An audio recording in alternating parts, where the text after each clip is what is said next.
What comes to mind when one hears the word high culture? To me, it's a classical concert where beautiful works are performed, such as this piece, which is Mendelssohn's Violin Concerto in E minor, performed by Hilary Hahn on the violin. Since tickets to see these concerts are expensive and enjoying classical music requires what some might define as cultured taste, it is seen as high culture. High culture is usually enjoyed by the elite, those who possess the money, the time, the background, and the knowledge it takes to enjoy these activities.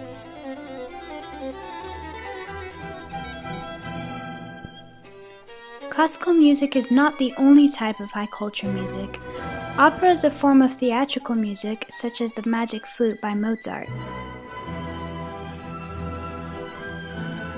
The Phantom of the Opera, written by Andrew Lloyd Webber, is an example of high culture being seen in something that can be considered popular culture today, since many that are not classified as the elite are familiar with it and enjoy watching it.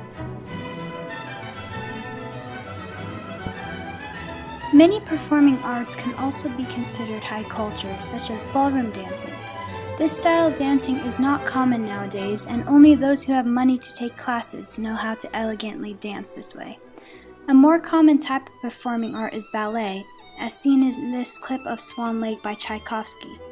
But not as many flock to ballets as in the past. Theater, especially Shakespeare as seen in this clip from A Midsummer Night's Dream, is also an example of high culture that takes knowledge of the Old English language to enjoy.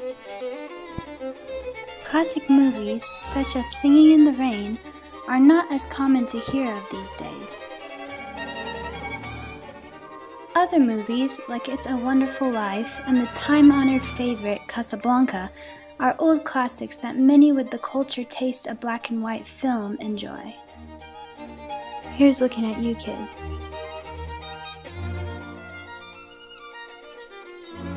Literature, such as Anna Karenina, The Great Gatsby, and the classic favorite Pride and Prejudice, are pieces of high culture that have been made and remade into films in order to allow those without the cultured taste of reading classic novels to also enjoy the timeless stories.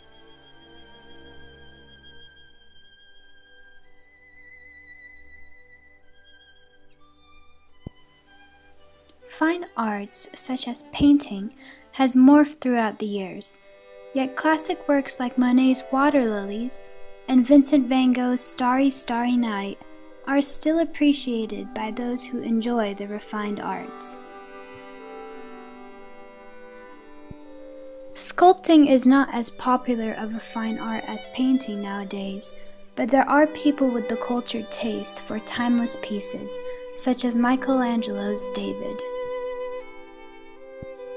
Architecture is another form of art that takes taste to appreciate.